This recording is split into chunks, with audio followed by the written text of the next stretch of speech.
Part 1. 1975. The South Vietnamese president and many generals took all of their money and fled to France. All the troops knew that they have been deceived by the politicians and gave up fighting and fled back to their homes. My father was in the jungles Nha Trang at the moment and knew that the war was lost. He assembled his men one last time to warn them of what to come. Burn all of your uniforms, insignias, pictures, anything that you have may identify you as South Vietnamese soldiers. Blend in with the fleeing refugees.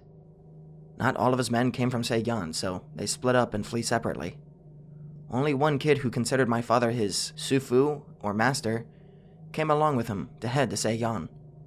During the third night of their escape, they came upon a small friendly South Vietnamese JROTC army camp in the dead of the night, in the middle of the jungle. It was the Junior Officer Reserve Training Corps, with their trademarked red berets. There was a few watchers awake, and everyone else is lying on the ground around the campfire, apparently sleeping. The kid officer there, barely looked 17, asked for their ammo, weapons, food, and anything they can use to continue the fight. The kid also asked my father to remain and help them fight in their eternal struggle.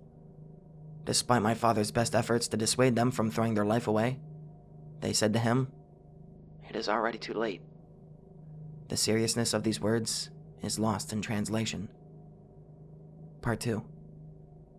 The kid rebuffed my father and called him a coward and curses him to be totally crushed. No bones left for your children to weep over. May spirits of your dead comrades and people curse you, and no longer offering you their protection in the dark. My father gave up, gave him everything he had, and went to sleep since they had been doing nothing but running away. As an experienced jungle fighter, my father never fully slept, and always has his ears open, lest you want the Viet Cong to slit your throat. He swore that he could hear the kids wake up and stir about normally around their camp, with pots and pans, and hear them talk in distinct southern accents. The next morning, he and his buddy woke up and found themselves surrounded by corpses, including the body of the kid he talked to last night.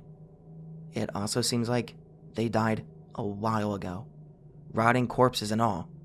The smell was immediately noticeable. Thinking it was just a Viet Cong night attack, he had no choice but to move onward, home. Part 3. Feeling that the North Vietnamese are getting too close, they doubled their pace and traveled at night, and as light as possible. They tried the main road and found that it was congested with civilians, and made it a killing field for North Vietnamese artillery.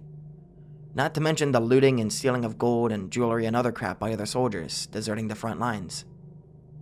Thus, he decides to stay in the jungle roads. He recalled that at around 3 a.m., they happened upon a blind bend on a road in the jungle and crossed it. At that moment, a bus came roaring and stampeding towards them in total darkness, like a large shadowy monster, and my father quickly dove out of the way. His buddy was not so lucky, and was ran over. He died instantly as the bus chewed up his body under the wheel. While weeping for his friend, my father dragged his mangled body piece by piece to the side of the road. He said at that moment, the insects silenced, the rustling of the leaves failed, and the moon stopped dead in the sky. Then he heard laughter of children, men, and women echoing, rebounding, and resonating from the jungle, mocking him. He fired at the sound with his 1911, emptying it, screaming, "Have I not fought enough for you people? Take me and not him. He's too young. Take me instead. Take me." The laughters replied with complete silence. He dug a shallow grave and made a crude tombstone to make a landmark, so that one day he may come back and properly lay his friend to rest. In the end, only my father made it back alive. 12 of his comrades died. To this day, he could never find his friend's final resting place. My father had a few stories. This one is what I recall most accurately for now. This story is from my father, who fought in the Vietnam War as a squad leader. Not sure how to translate his rank, but he had 12 soldiers under him as an officer who graduated from an academy.